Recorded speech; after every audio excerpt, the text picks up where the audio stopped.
All right, welcome to INBDE Microbiology Review Series number 3. Remember, in review series number 1, we reviewed the bacteria, the size, the cell wall structure, the DNA in bacteria compared to DNA in the eukaryotes. We say that the DNA in bacteria is found in the cytoplasm and the DNA in the eukaryotes is found in the nucleus.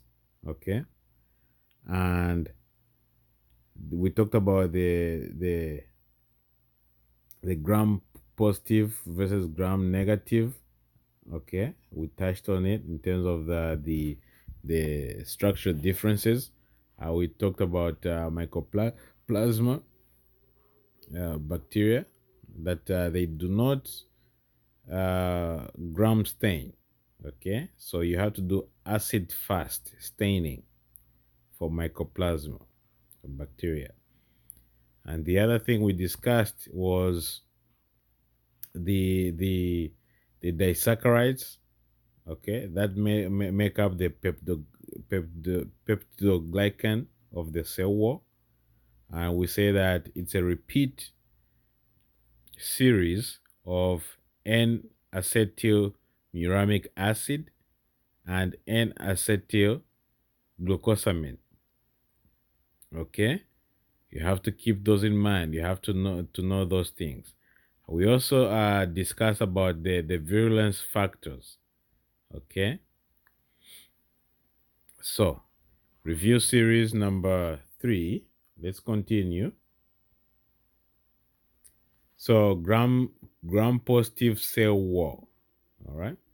So the gram positive cell wall also contains teichoic acid.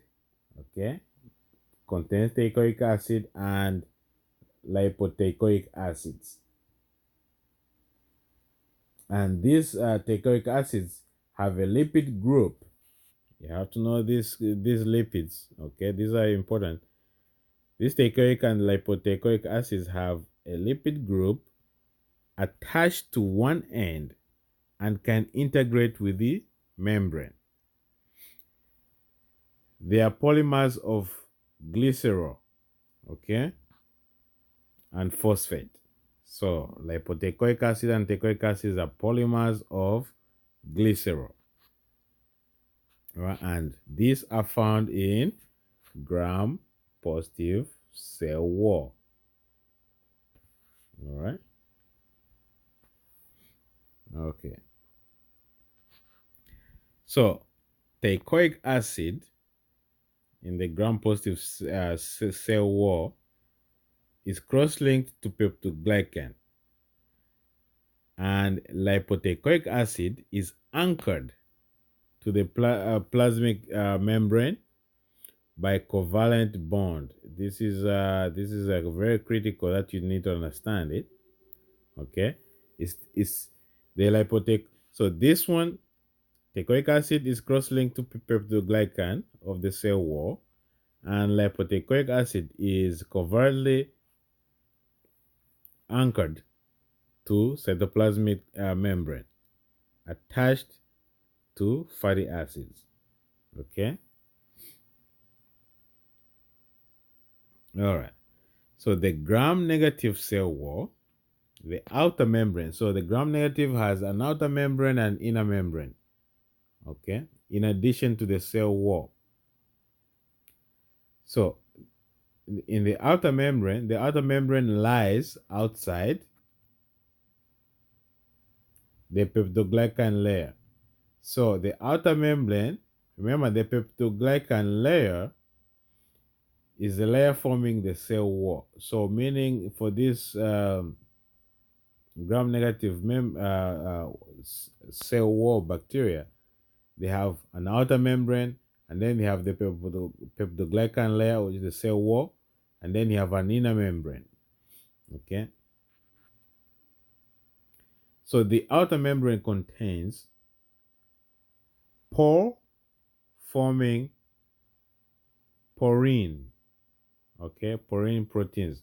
Porins are like pores, so they are folded proteins which make channels. Okay, and these porins in the outer membrane, they allow the entry of small hydrophilic molecules. All right, so the outer membrane has porins which allows entry of small hydrophilic molecules. Okay, all right, so gram-negative cell wall, lipopolysaccharide. So lipopolysaccharide is very important in terms of virulence factor of bacteria. Okay, so lipopolysaccharides or LPS constitutes its so lipopolysaccharides is part of gram negative bacteria, constitutes the outer leaflet of the outer membrane of the gram negative bacteria. So lipopolysaccharides is part of the outer membrane of gram-negative bacteria. Very critical slide here for your exam. Make sure you know the information on this slide. Okay, LPS is also known as endotoxin. It is a powerful stimulator of the immune response. Remember, that's why I say LPS is a very important virulence factor. Okay, and just LPS alone in the bloodstream without the bacteria can cause a significant immune response. Okay, so endotoxin activity is due to lipid A, another high yield point. Okay, so the reason the LPS is endotoxin. The reason it's active is due to lipid A. Okay, and LPS also has all antigen. So all antigens are strain specific and are useful for serologic identification of the bacteria.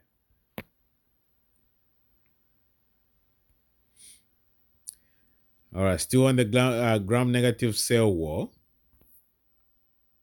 Okay, so the gram-negative cell wall has a periplasmic space. Okay, so this is a space that is found that is bound by the cytoplasmic membrane and the outer membrane. Okay, the periplasmic space is the space found between the cytoplasmic membrane and the outer membrane. Okay, so make sure you know it. And it contains a variety of hydrolytic enzymes, including virulence factors such as collagenase. All right. So, where do you find collagenase in gram-negative bacteria? It is found in periplasmic space. Okay. Now, let's talk about another virulence factor. Okay, the capsule. The capsule of bacteria is also known as glycocalyx. Okay, the glycocalyx is the name of the bacterial capsule, and some gram negative and gram positive bacteria have capsules, and the capsules are located external to the cell wall. Okay, the capsule is found external or outside the cell wall, and the capsules are composed of proteins and or polysaccharides. And there's a function of the capsule, and we're going to review the function of the capsule. So the glycocalyx, okay, the capsule is also referred to as the slime layer. So it forms like sticky, and this is very important. Okay, it is also not referred to as slime layer that is loosely adherent or non-uniform in thickness and density. it is not necessary for growth. Okay, so the capsule or the glycocalyx, the slime layer, is not necessary for bacterial growth. However, it is required for survival of bacteria in the host, inside the host. All right. And the glycocalyx is the major virulence factor for Streptococcus pneumoniae. Okay, so make sure you know that the capsule is not necessary for growth. However, it's necessary for survival of the bacteria inside the host. Okay, all right. And the capsule promotes, because it's a slime layer formed with some proteins and polysaccharides, and it's sticky.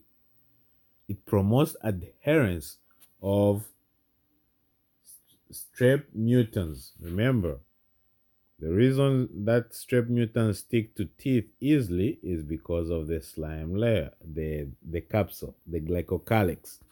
Okay, so it promotes adherence of streptococcus mutants to enamel surface via the capsule polysaccharides. Very important point that you need, high yield point that you need to know. Okay, and the antiphagocytic and poorly antigenic nature of the capsule. Okay, so the capsule is poorly antigenic. All right, so meaning it is not going to induce immune response. However, it is antiphagocytic, so meaning it's not going to, the macrophages and the dendritic cells are not going to easily phagocytose the bacteria because of the capsule.